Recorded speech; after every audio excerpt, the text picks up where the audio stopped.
National Security Council spokesperson John Kirby, "We do not support a ceasefire at this time. The only thing they are benefiting is Hamas."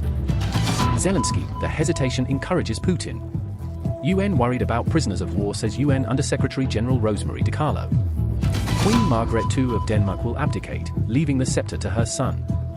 She was the last reigning queen of Europe after the death of Queen Elizabeth. Good evening and welcome to the first edition of the World News program run by teenagers. The spokesperson of the National Security Council at the White House, John Kirby, does not accept the ceasefire because he only supports Hamas.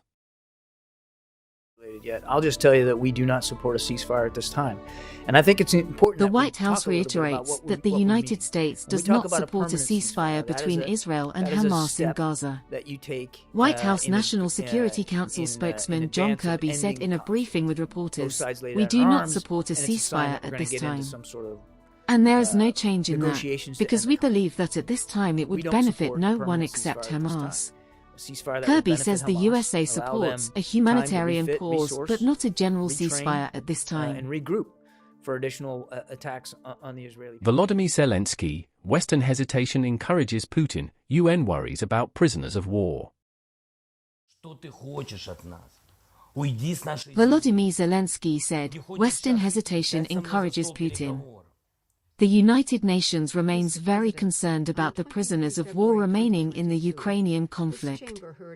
This was stated by Rosemary DiCarlo, United Nations Under-Secretary General for Political and Peacekeeping Affairs.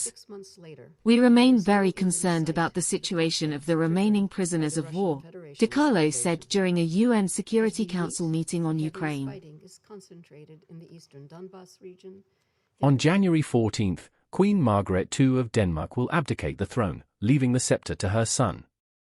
She was the last reigning queen of Europe after the death of Queen Elizabeth.